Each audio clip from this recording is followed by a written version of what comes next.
This isn't a video about how robots are going to take your financial advisor job. That may or may not happen. No, this is a video about how 5 years from now, you will learn that that advisor down the road has twice as many clients, charging the same fees, all while working fewer hours.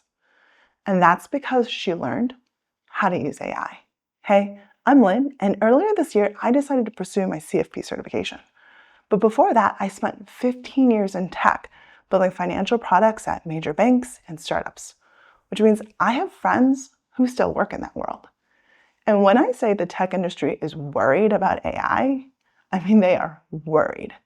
For the first time, Google is afraid it's going to lose its dominance in search. Microsoft just cut 6,000 jobs, 40% of them in engineering. And CEOs are adding AI proficiency in performance reviews. Need to hire someone? Well, you better first prove that AI can't do it. And it's not just a handful of companies. This mindset is spreading fast across the entire tech sector. Today's AI revolution, powered by something called large language models, LLMs, is transforming every knowledge industry. And transformation creates winners and losers. So let's talk about how you can be on the winning side. Now, I know what you're thinking. Sure, we've heard this one before. Robo-advisors were supposed to replace human advisors years ago. And well, I'm still here. And that's fair. Robo-advisor adoption has been dramatic, but it hasn't replaced financial advisors. That's because robos and traditional advisors serve different markets. People who rely on robo-advisors are not the kind to hire financial advisors, either because they don't have the means to, or because they think DCAing into a bogglehead portfolio is good enough. And we'll see some of that with AI adoption as well. In fact, my prediction is that AI will transform the financial advising industry at the extremes, the ultra-wealthy and the mass market, first, before disrupting the middle where most advisors operate.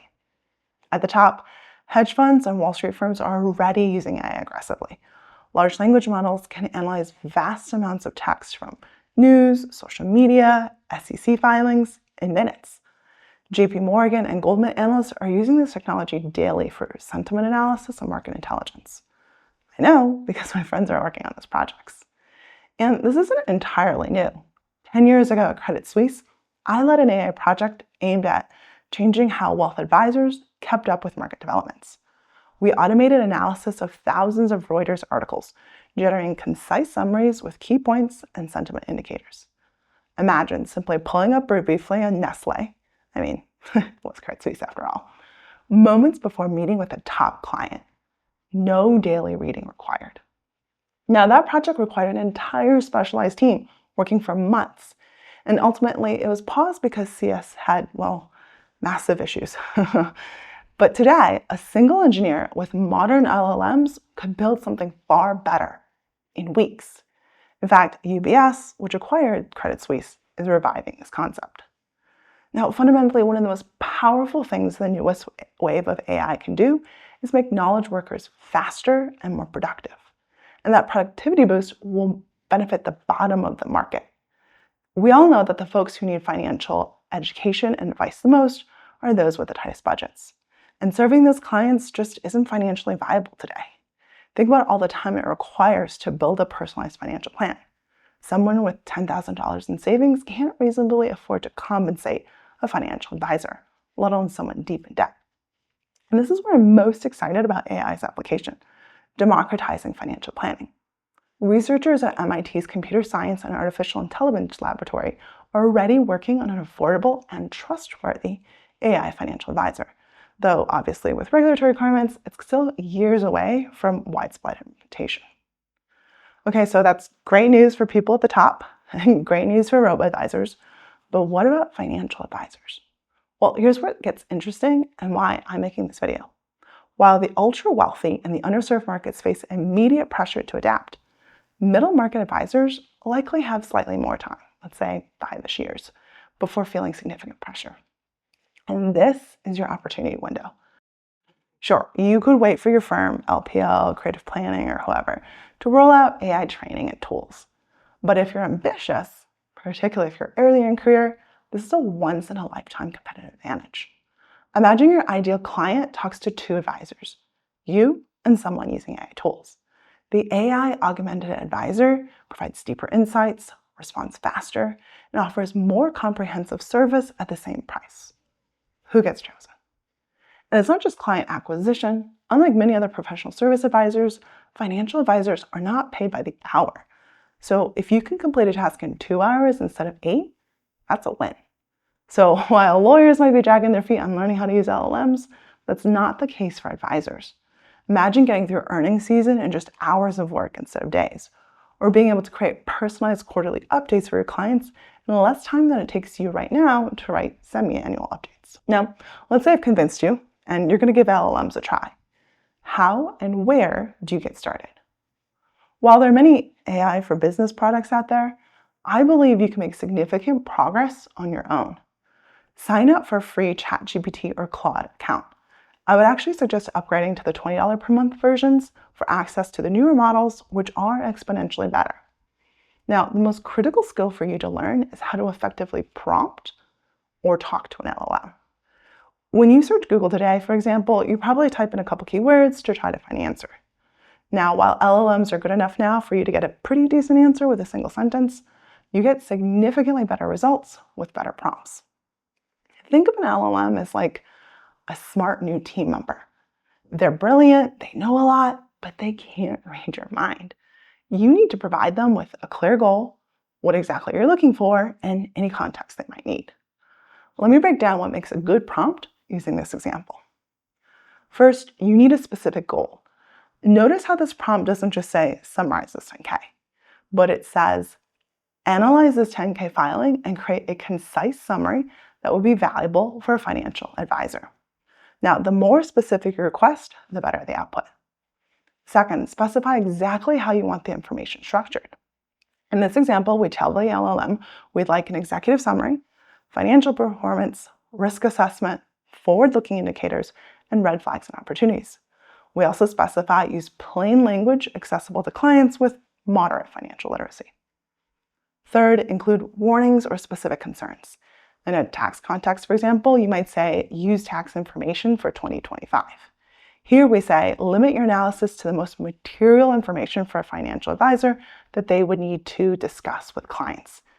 If specific sections appear important or concerning, highlight them. Finally, provide relevant context. Remember that metaphor of the smart new team member? Well, you wouldn't just say, hey, read this filing. You would tell them, who is this relevant towards, like what clients? Why is this important of a topic for them? And maybe some initial thoughts or hunches you have. That applies here as well. Now, the good news is you don't have to create a perfect prompt right away. LLMs let you go back and forth. Start with a prompt, see what you get, ask more questions, ask for clarification, and when you arrive at a result you like, tell the LLM, thanks. This is the final result I was looking for. Please refine my initial prompt so I can get to this result faster next time. Take the prompt that it writes, copy it down, and start your own prompt library.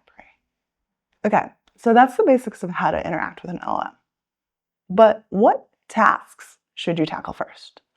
I would pick an activity that is text-heavy, takes up several hours of your and your team's work every week, and where you or your team can easily grade the results. And by that I mean it's something where people know what good looks like. Don't test this out on a task that your team doesn't know how to do already. And remember, nothing goes out to a client without review. I'm a big advocate for LLMs as collaborators, not as replacements. So what tasks should you start with? Well, here are some ideas. Replying to emails was an easy first one for me. It's the end of the day, you're tired, you're looking through your inbox, and a client sends you a panic email about the Moody's downgrade. They were out at dinner with friends who were talking about how they've moved entirely into gold and Bitcoin, which apparently seems to be moving with gold these days. Plus, the current administration is very pro-crypto. Now, this is a time-sensitive email, but you might not have the patience at 9 p.m. to write a well-worded reply. No worries. An LLM has infinite patience and can whip something up in seconds. Draft a 2-paragraph reply to this email. The tone should be kind and firm. The client is a 58-year-old approaching retirement and has 40% of their assets in TLT and equivalents. They have some financial fluency, but no formal financial education or work experience. Keep the language accessible. The tone should be professional, but still casual. My view is that the downgrade will have small short-term impact. The other two rating agencies have already downgraded the US years ago. There are broader things that do make me worried about bonds, which is why we've already made adjustments to decrease their holdings of long-term bonds. I'll give her a call tomorrow morning to discuss how to be even more conservative. I would not suggest buying gold or Bitcoin at all-time highs. That significantly increases her portfolio risk. I realize there's some FOMO. Now, the draft that the LLM created was pretty good, but I would make some tweaks to make it feel more like me, something that's very doable at 9 p.m. Now, once you get comfortable using LLMs in this kind of situation, you can extend it further and maybe have an LLM help you draft personalized quarterly updates. Provide the LLM with summary outputs from your planning software, removing any client PII, and give it examples of previous updates that you've sent. Again, you might need to do some back and forth a few times to nail the tone and the level of detail, but once you have that prompt down, you can use it each quarter. Now, the second area I suggest exploring is investment research, kind of like our example prompt. This plays into AI's strengths, processing massive amounts of information quickly. When evaluating fund options or analyzing market trends, AI can summarize prospectuses, compare performance metrics, and highlight key differences between alternatives. Again, you are making the decision, but with more comprehensive information at your fingertips. A third area I would explore is marketing. Whether it's the copy on your website or your LinkedIn posts, LLMs are excellent writers. And you can supercharge this by providing it details of your ideal client, demographic information, but also things like their financial goals and key concerns. Plus samples of other people's writing that you like either for tone or for content. Now, you're probably not surprised to hear that I use an LLM, Claude, to help me write my video scripts. My workflow has multiple steps. Typically, I come up with an idea on my own, and I work with Claude to develop the video title and thumbnail. Then I share a brain dump of all of my thoughts on the topic, and I work with Claude to come up with a structure and outline. Finally, we brainstorm the hook or the intro of the video, and then I might write a first draft, or I might ask Claude to. There's a lot of back and forth at that point where we're editing for clarity and pace.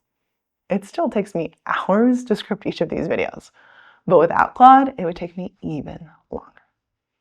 Now, take an hour and play around with an LLM. Let me know how it went in the comments below. One last thought before I close out. As AI changes knowledge work, you have to ask the question, oh, what's my moat? What do I offer that's uniquely human? And the answer that I, and much more informed people, have circled around is this idea of taste, or what I would call judgment. AI models, by their very design, are trained on historical snapshots of the internet.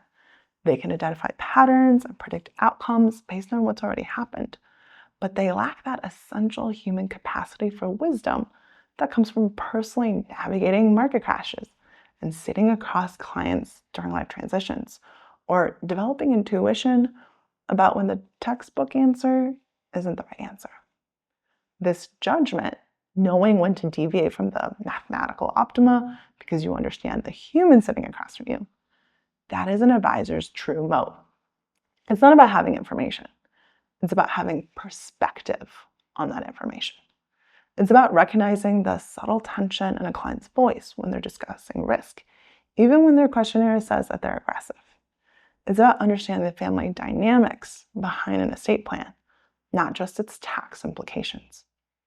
AI will make extraordinary research assistants and dramatically enhance productivity. But the irreplaceable core of financial advising, well, it's never been calculation. It's about connection and context. And the advisors who leverage AI while doubling down on these uniquely human capabilities, they will be unstoppable. Now, if you're studying for the CFP exam, or even if you've just started coursework, check out my video about how I use AI tools to study. I'll add it here once the video is published. In the meantime, check out this video that YouTube thinks you'll like. I'll see you in the next one.